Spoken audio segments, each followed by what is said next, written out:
During the period 20 April to 20 May, the Communists launched 2 phases of their expected spring offensive. On 23 April, the Reds jump off on their first phase, hitting strongest above Seoul. UN troops are forced to withdraw south as British and Belgian contingents hold off the Communists in a spectacular rearguard engagement. A secondary action of this phase hits in the Hwachon Reservoir area.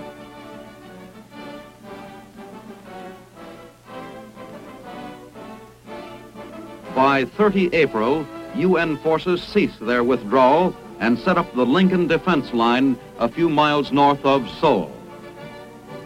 In the central sector, UN troops withdraw south of the Pukhan River, and in the east, ROK forces pull back to Yangyang. From 1 May to 16 May, there is only minor enemy activity as the Communists build up for the second phase, and UN forces recover some ground north of Seoul. UN air forces strike at targets of opportunity. The second phase begins on 17 May with the heaviest attack in the central sector southwest of Inji and east of Chonchon. Heavy casualties are inflicted on the Reds in this area. On 20 May, the UN forces shorten their line north of Seoul, strengthen positions in the central sector, and move to plug a gap caused by the collapse of 2 ROK divisions.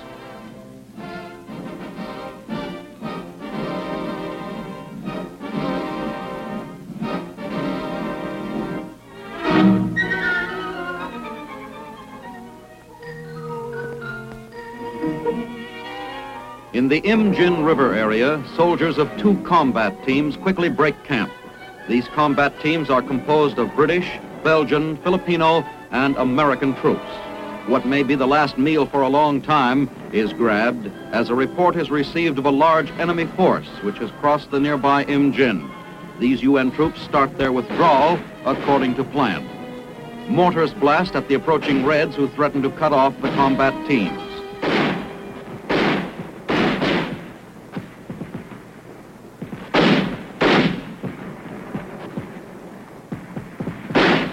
The withdrawal starts south, down the main highway that passes through Wijeonbu to Seoul. Hit by an enemy shell, this UN truck tractor burns. Due to machine gun and mortar fire from infiltrated enemy troops, the convoy halts. Men take cover and wait until the way has been cleared.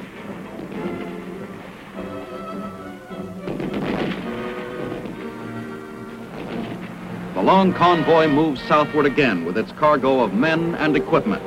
The communist offensive was expected, and nothing of use is left behind.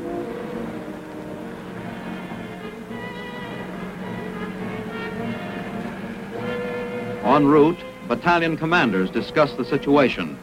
In Wijeonbu, a sign aptly states the result of war's devastation on the town. Tanks and trucks race through the battered town to pick up units of the combat team, which are redeployed in new defense line south of Wijeonbu.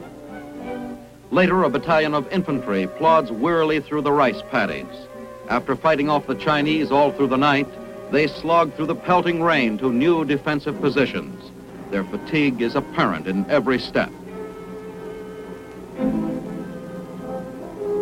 A little more water doesn't seem to matter much as they wade a swollen stream.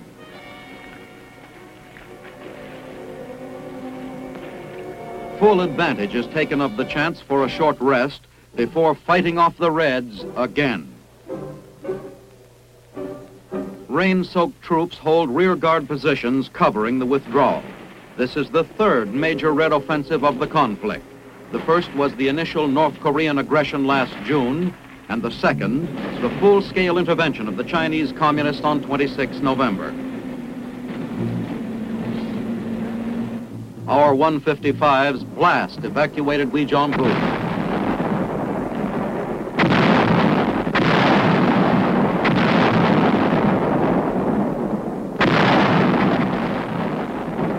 Withdrawal continues as UN firepower takes a terrible toll of Chinese. Further south, nearing Seoul, the last UN vehicles cross a bridge south of Yapyong. Men of an engineer battalion pour gasoline on the bridge, which has also been mined with TNT.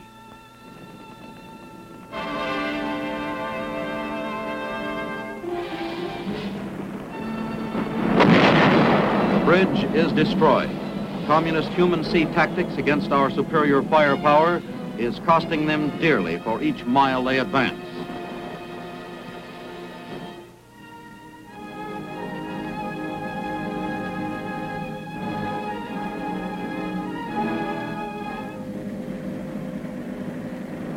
At the end of the first week of the Communist spring offensive, Allied units withdraw to defensive positions north of Seoul.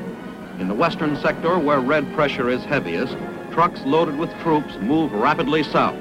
UN forces have broken contact with the enemy all along most of the front. As soon as defending forces have taken positions behind the Lincoln Line, final line of defense between Uijeonbu and Seoul, engineers plant an extensive minefield. The anti-tank mines are armed as the field is completed. Anti-personnel mines will also be laid. To augment the minefields, barbed wire entanglements are constructed by the engineers. Working quickly, the wire is strung and stretched taut. A 75-millimeter recoilless rifle covers the valley which the Reds must cross to reach the Lincoln Line. Observers of an ROK division use this high point to advantage and keep close watch on the opposing hills. Artillery is called for to give relief to a UN tank column under enemy fire in the valley.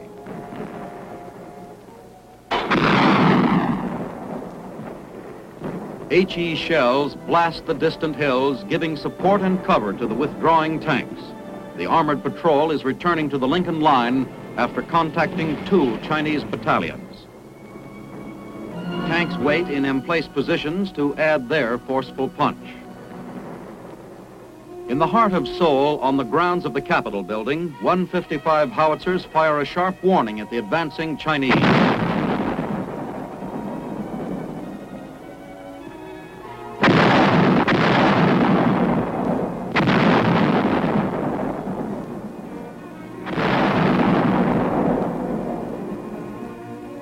The artillerymen improved their emplacements within view of the Capitol. Although earlier the South Korean government warned the populace to leave, almost 500,000 remained in the city, showing confidence in our ability to hold despite the growing menace of the Red advance. The government was finally forced to order the evacuation. Only then did the people leave. The UN troops remained on the Lincoln Line to write the next chapter in the defense of Seoul.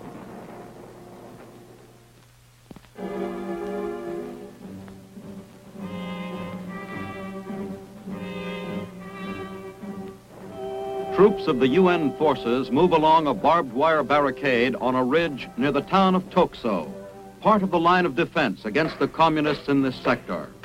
As further determined to the mass assaults of the Chinese, an anti-personnel minefield is planted just beyond the UN-held line. Tripwires are adjusted from the stakes to the mines, which have an effective danger radius of 75 yards. A pressure of 9 pounds against the tripwire will explode one of these lethal traps.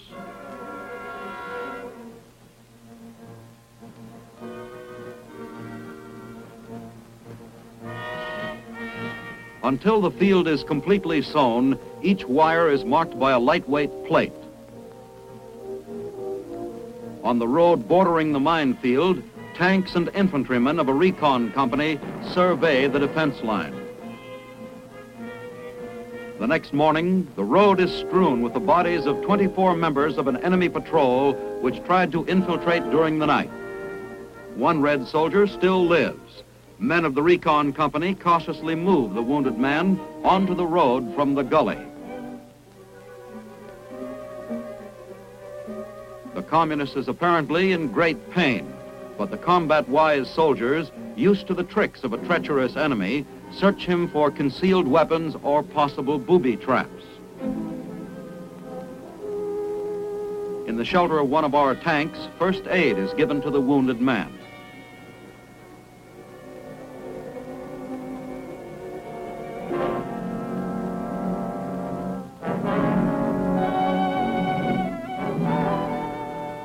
Just north of Seoul, Allied planes smashed Chinese columns massed for an attack a scant 1,000 yards beyond our main line of defense.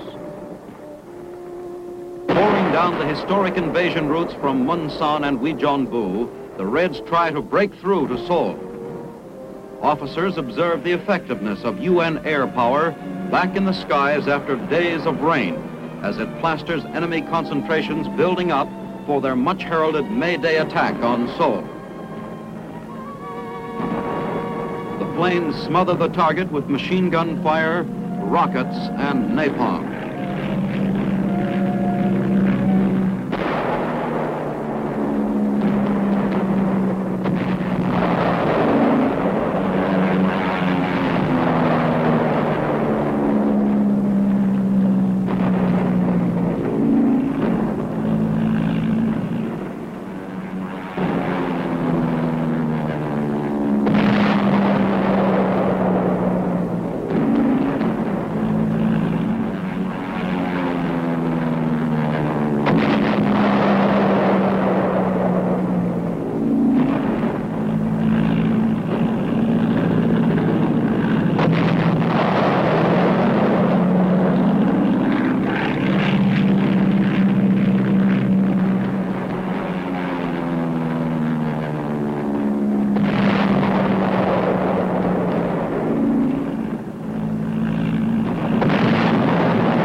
The infantry adds its voice.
Not even the fanatical communists can stand against this sort of coordinated defense.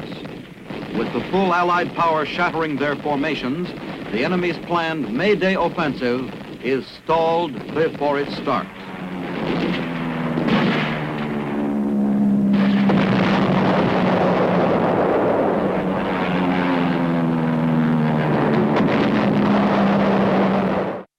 F-51s, in close support of the infantrymen, smash an enemy-held hill position.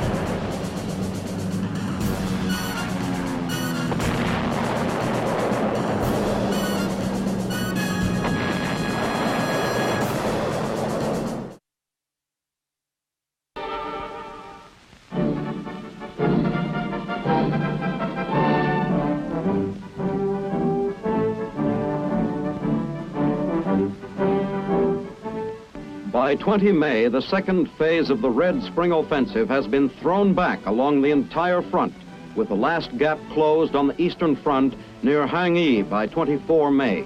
The UN counterattack is launched immediately, driving the communists in full retreat. By the beginning of June, the pursuit, spearheaded by armored columns, has carried the Allies across a 38th parallel into North Korea, where the enemy braces and halts their retreat, forming a defense triangle anchored at Chorwon, Kumhwa, and Pyongyang. By 15 June, UN forces crack the heavy Red defenses in their so-called Iron Triangle, taking Kumhwa and Chorwon and advancing north to Pyongyang.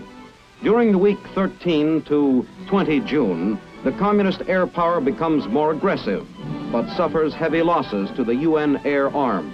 During this period, the line undergoes minor changes as the ground phase subsides to patrol action and sporadic encounters.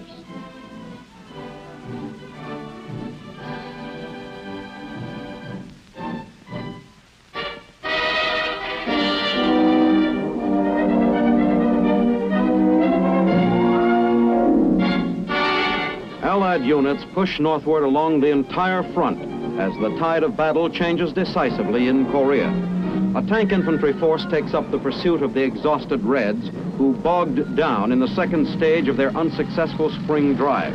The enemy, who has suffered huge losses in men and materiel, is retreating toward North Korean mountain strongholds.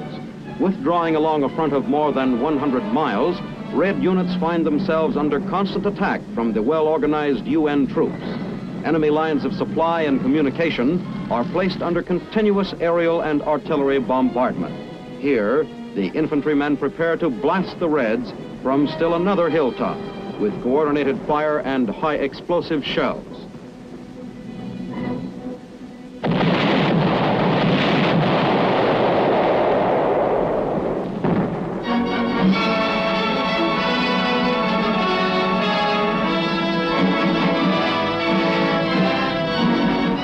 F-51s, in close support of the infantrymen, smash an enemy-held hill position.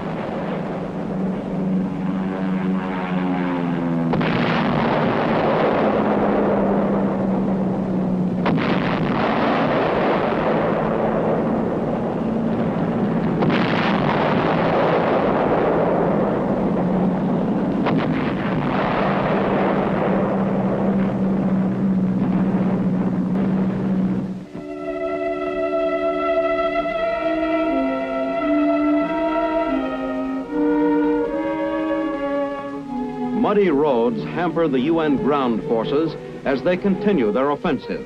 The rapidity of the UN advance has cut off many large Red units fleeing the attack from the south. Artillery crews must service their guns, bad weather or not.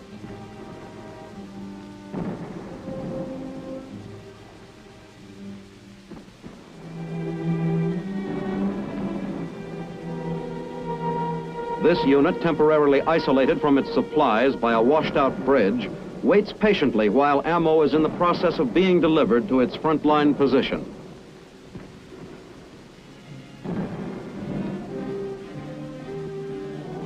An airlift delivery of the artillery ammo has been decided on, and a break in the weather allows this resupply by air. Once considered an emergency measure, this method is now a routine logistical operation.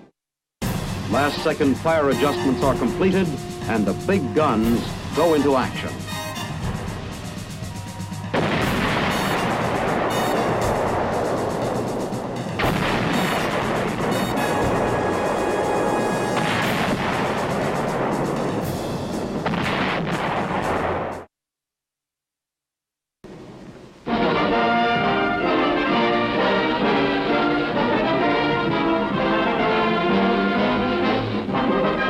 An artillery battery prepares for a fire mission to aid UN forces in their counterattack. The men assemble a newly arrived shipment of 155mm howitzer shells for their powerful weapon. Each shell weighs 97 pounds. After stacking the shells, fuses are screwed on. The breech block is carefully cleaned and oiled during the lull between fire missions. This outfit has fired over 130,000 rounds in support of infantry, expending over 6,240 tons of shells. Here, the artillerymen adjust the equilibrator springs to balance the muzzle. Acting as a team, the men move swiftly to load the pieces. Last-second fire adjustments are completed, and the big guns go into action.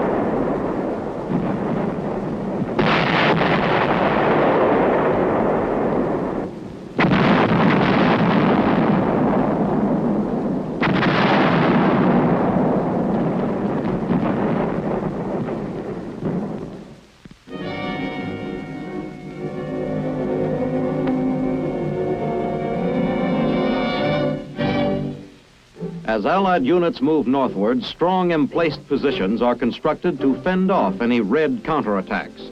The men await the order to press on and maintain contact with the retreating enemy units. The UN forces swiftly adapt themselves to the hilly Korean terrain. Infantrymen conceal themselves with automatic weapons in the deeply emplaced bunkers.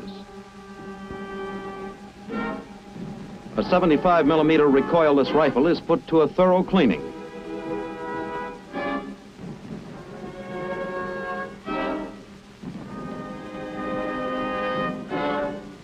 Lieutenant General Frank Milburn visits front areas, getting a first-hand view of the pursuit of the fleeing Reds.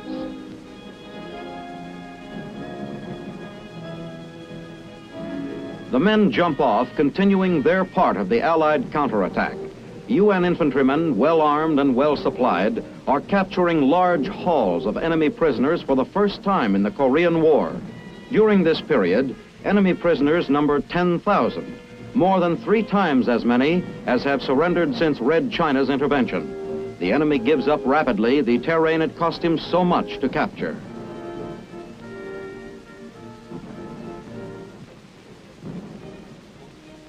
The advance continues as mine detector teams search for mines scattered in the roads and paths by the somewhat disorganized foe.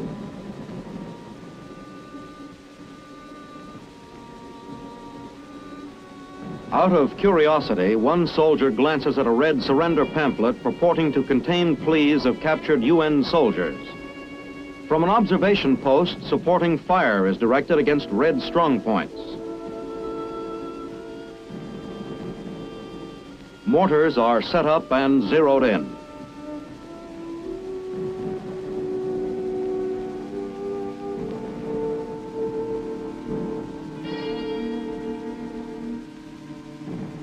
The troops strike another heavy blow against the retreating enemy.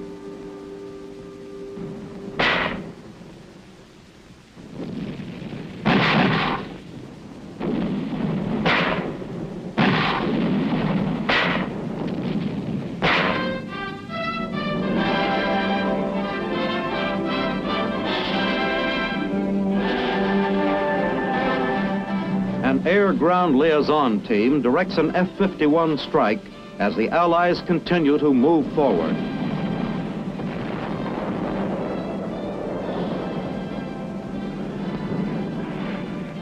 Talking directly to the pilots, the ground unit helps the planes pinpoint the target.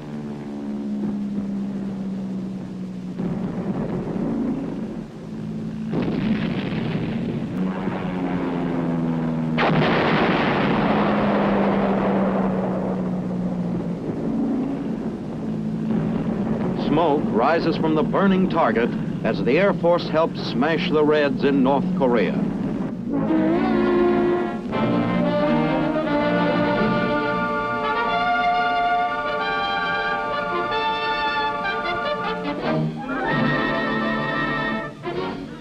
As the UN attack continues, Allied troops open fire with machine guns on an enemy-held area. The fire is directed against a small house that harbors the enemy.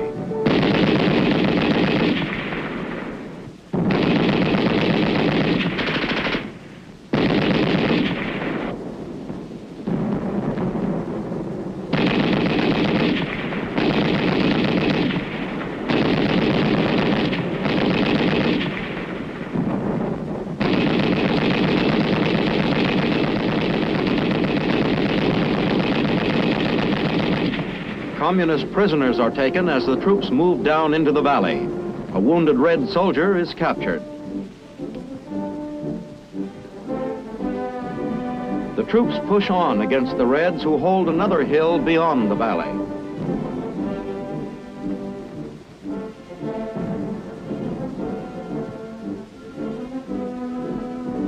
A powerful hail of steel is thrown into the enemy hill positions by quadruple-mounted 50-caliber machine guns.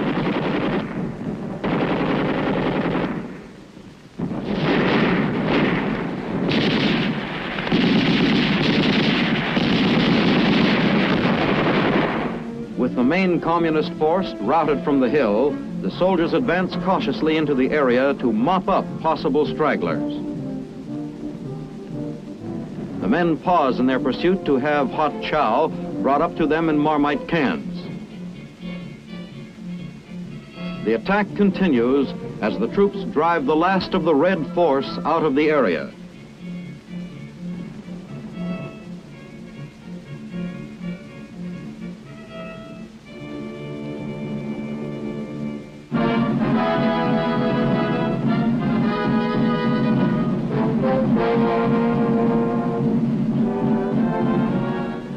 A Navy rocket ship loads ammunition for a night mission against WONSAN, North Korea.